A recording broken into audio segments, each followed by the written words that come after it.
हमारी वीडियोस सिर्फ और सिर्फ लिखित मूल महाभारत पर आधारित होती हैं। हम किसी प्रकार का बदलाव नहीं करते।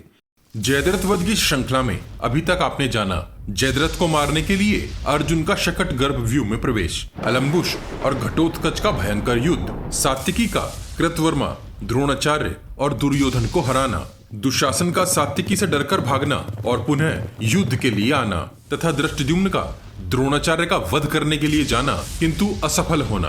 अब आगे द्रोण पर्व अध्याय 123। संजय बोले, हे राजन, द्रोणाचार्य के लज्जित करने पर जब दुशासन पुनः सात्विकी से युद्ध करने वापस लौटा, तब उसने मेघों के समान अनेकों अनेक बाण बरसाते हुए वहां सात्विकी पर धावा बोल दिया। अनेक बाणों से बिंधकर भी युद्ध में मैनाक पर्वत की भांति अविचल भाव से खड़े हुए सात्विकी को दुशासन किसी प्रकार भी कंपित न कर सका। हे भरत श्रेष्ठ, आपके पुत्र दुशासन ने अपनी गंभीर और आवेश से भरी गर्जना से दसों दिशाओं को भर दिया और सात्विकी पर बहुत से बाणों की वर्षा कर डाली। उस कुरुवंशी दुशासन को इस प्रकार पुनः रण क्षेत्र में आया और ऐसा आक्रमण करते देख महाबाहु सात्विकी ने उसे अपने बाणों द्वारा आच्छादित कर दिया। दुशासन और उसका साथ दे रहे योद्धा सात्विकी के बाण समूहों को देखकर उस समर भूमि में भयभीत हो उठे और आपकी सारी सेना के देखते देखते ही भयग्रस्त होकर भागने लगे। किंतु हे राजेंद्र, उनके भाग जाने पर भी आपका पुत्र दुशासन वहीं निर्भय होकर खड़ा रहा और उसने सात्विकी को अपने बाणों से पुनः पीड़ित किया। उसने 4 बाणों से सात्विकी के अश्वों को, 3 से सारथी को और अनेकों अनेक बाणों से स्वयं सात्विकी को युद्ध भूमि में घायल करके एक बार फिर बड़े जोर से गर्जना की। संजय बोले, हे महाराज, ऐसा होता देख सात्विकी क्रोध से भर गए और उन्होंने दुशासन के रथ को अपने बाणों द्वारा मानो अदृश्य कर दिया। जैसे मकड़ी अपने जाल से किसी जीव को लपेट लेती है, उसी प्रकार सात्विकी ने दुशासन को अपने बाणों से छा दिया। इस प्रकार दुशासन को सैकड़ों बाणों से ढका देख दूर खड़े दुर्योधन ने त्रिगर्त योद्धाओं को युयुधान के रथ पर आक्रमण करने की आज्ञा दी। तुरंत ही त्रिगर्तों के 3000 रथी, जो युद्ध में अति कुशल थे तथा कठोर कर्म करने वाले थे, वे सब युयुधान के समीप पहुंच गए और विशाल रथ सेना द्वारा उन्हें घेर लिया। सात्विकी ने उन्हें देखते ही अपनी भयंकर बाण वर्षा कर उन आक्रमण करने वाले 500 प्रमुख योद्धाओं को सेना के मुहाने पर ही मार गिराया। जैसे आंधी के वेग से वृक्ष टूटकर बिखर जाते हैं, उसी प्रकार उस श्रेष्ठ सात्विकी के बाणों से मारे गए उन त्रिगर्त योद्धाओं के मृत शरीर भूमि पर बिखर गए। हे महाराज, जैसे कीचड़ में फंसे हुए हाथियों को कोई रक्षक नहीं मिलता, उसी प्रकार समरांगण में युयुधान से मार खाते हुए आपके योद्धाओं को वहां कोई रक्षक नहीं मिल सका। जैसे बड़े बड़े सर्प गरुड़ के भय से भूमि में बने बिलों में घुस जाते हैं, उसी प्रकार सात्विकी से पराजित और लहूलुहान हुए आपके वे सभी सैनिक पुनः द्रोणाचार्य के रथ के पास इकट्ठे हो गए। योद्धाओं का संहार करते वीर सात्विकी धीरे धीरे धनंजय के रथ की ओर बढ़ते जा रहे थे। हे राजन, उस समय आपके पुत्र दुशासन ने पुनः अपना बल एकत्रित कर नरश्रेष्ठ सात्विकी को झुकी हुई गांठ वाले 9 बाण मारे। सात्विकी ने भी पंखों वाले 5 तीखे और सीधे जाने वाले बाणों द्वारा दुशासन पर प्रहार किया। इसके बाद दुशासन ने 3 बाणों द्वारा सात्विकी को घायल करके उन्हें पुनः 5 बाण मारे। वहां समय इस प्रकार व्यर्थ होता देख सात्विकी ने 5 बाणों से आपके पुत्र को रण क्षेत्र में घायल कर उसका धनुष काट दिया और मुस्कुराते हुए वहां से अर्जुन की ओर बढ़ चले। खिन्न हुए दुशासन ने सात्विकी को रोकने के प्रयास में कुपित होकर उन्हें मार डालने की इच्छा से एक विचित्र लोहे की बनी हुई शक्ति चला दी। किंतु सावधान और शांतचित्त सात्विकी ने उस भयंकर शक्ति को कंक पत्थर से बने अत्यंत तीखे बाणों द्वारा 100 टुकड़ों में खंडित कर दिया। हे राजन, तत्पश्चात आपके पुत्र ने पुनः दूसरा धनुष लेकर सात्विकी को अपने बाणों द्वारा घायल करके सिंह के समान गर्जना की। यह देखकर सात्विकी ने समरांगण में कुपित होकर आपके पुत्र को 3 बाणों द्वारा उसकी छाती में गहरी चोट पहुंचाई और लोहे के बने हुए तीखी धार वाले 8 बाणों द्वारा उसे पुनः घायल कर दिया। दुशासन ने पुनः बल एकत्रित करके 20 बाण सात्विकी पर छोड़े। हे महाराज, उसके बाद महारथी युयुधान ने अत्यंत कुपित हो पहने बाणों से उसके चारों अश्वों को मार डाला और सारथी को भी यमलोक भेज दिया। कुपित हुए महान अस्त्रवेता सात्विकी ने एक भल्ल से दुशासन का धनुष, 5 भल्ल बाणों से उसके दस्ताने तथा 2 भल्लों से उसकी ध्वजा एवं रथ का जुआ तोड़ दिया। इतना ही नहीं, उन्होंने तीखे बाणों द्वारा उसकी रक्षा में खड़े दोनों पार्श्व रक्षकों को भी मार डाला। दुशासन की जान बचाने के लिए वहां त्रिगर्त सेनापति उसे अपने रथ पर बैठाकर रथ को दूर निकाल ले गए। हे राजन, उस समय आवेश और क्रोध से भरे सात्विकी ने लगभग 2 घड़ी तक दुशासन का पीछा किया, परंतु भीमसेन की प्रतिज्ञा याद आ जाने पर उसका वध करने से छोड़ दिया। हे राजन, आपको तो ज्ञात है कि भीमसेन ने सभा में सबके सामने युद्ध स्थल में आपके पुत्रों का वध करने की प्रतिज्ञा की थी। हे राजन, इस प्रकार उस युद्ध में दुशासन पर विजय पाकर और उसे भगाकर सात्विकी तत्काल ही उसी मार्ग पर चल दिए जिससे वे अर्जुन तक पहुंच सकें। द्रोण पर्व अध्याय 124। धृतराष्ट्र ने संजय से पूछा, हे संजय, क्या मेरी उस सेना में ऐसा कोई महारथी वीर नहीं था जिसने न तो जाते हुए सात्विकी को मारा और न ही उसे रोक ही सका?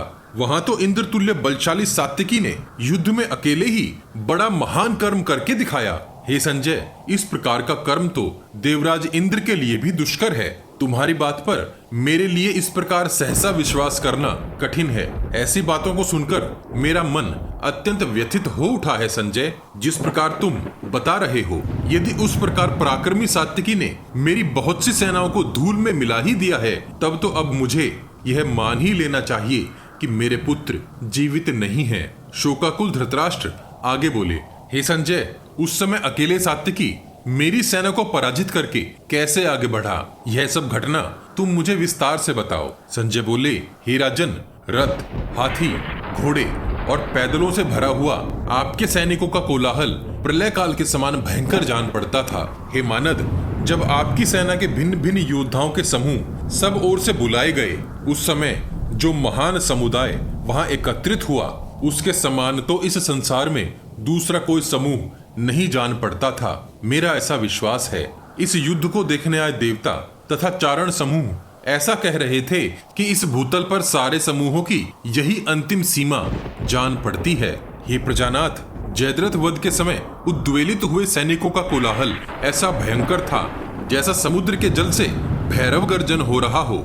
वहां आपकी और पांडवों की सेनाओं में सब ओर से एकत्रित हुए उन सभी भूपालों के सैकड़ों और हजारों दल एकत्रित हो गए थे।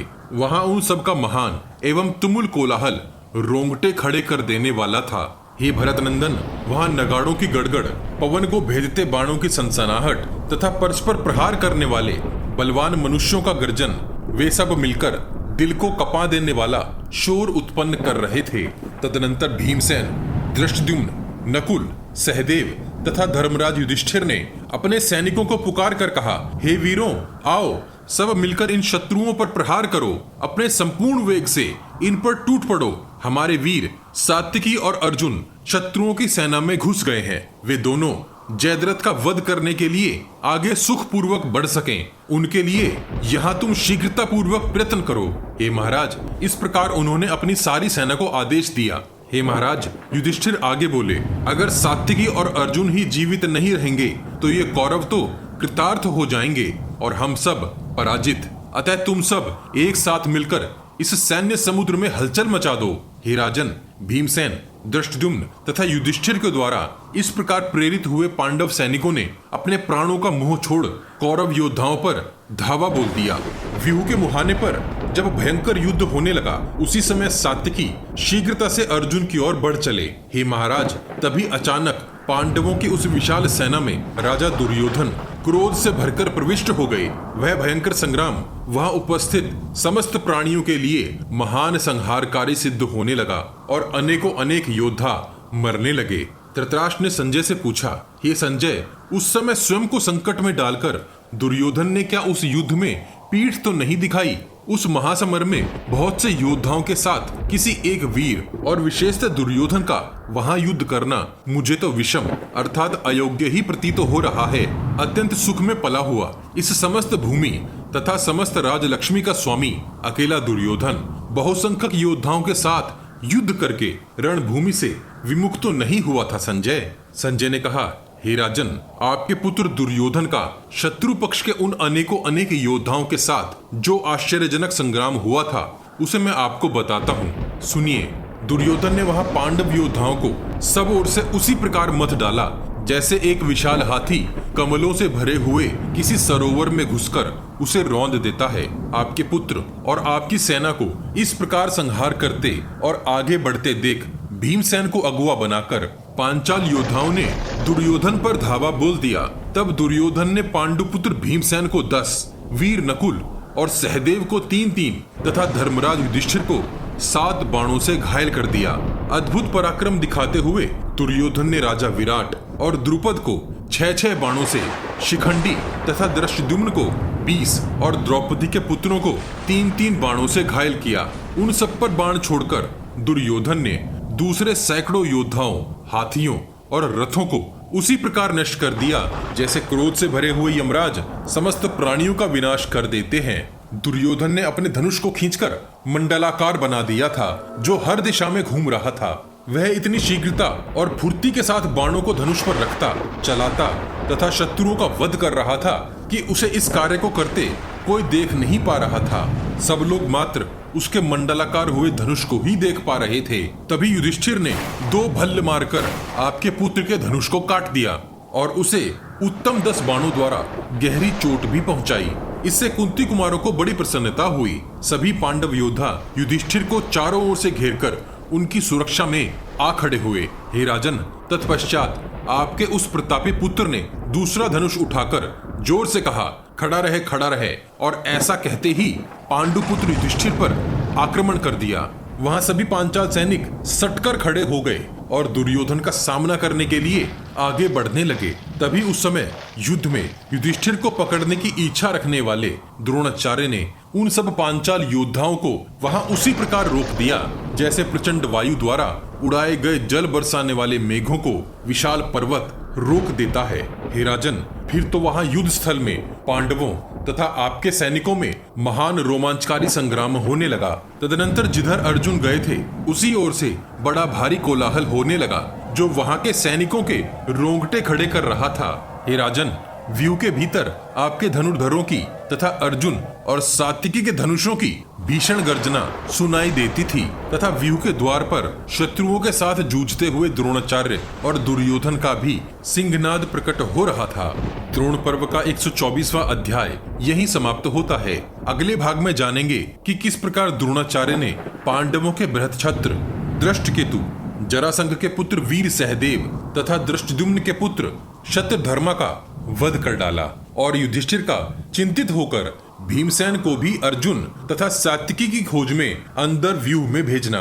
इस विशाल ग्रंथ महाभारत को शीघ्रता से समेटने के लिए हम ग्राफिक्स के साथ पॉडकास्ट का सहारा भी ले रहे हैं ताकि आप तक कुछ जल्दी से महाभारत का सही रूप पहुंचाया जा सके। आपको हमारा प्रयास कैसा लग रहा है? कृपया कमेंट बॉक्स में कमेंट करके हमें जरूर बताइए। जयद्रथ वध की श्रृंखला के पिछले सभी भाग आपको हमारे चैनल के पेज पर और इस वीडियो के डिस्क्रिप्शन बॉक्स में भी मिल जाएंगे। हम हर सीरीज की एक प्लेलिस्ट भी बनाते हैं।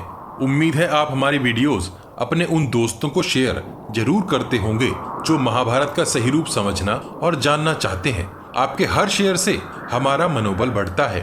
अपने प्रियजनों तक यह ज्ञान पहुंचाने के लिए वॉच गॉड चैनल को सब्सक्राइब और शेयर करना मत भूलिए। सब्सक्राइब बटन के बगल में बनी छोटी सी घंटी भी बजा दीजिए। जय श्री कृष्ण। हर हर महादेव।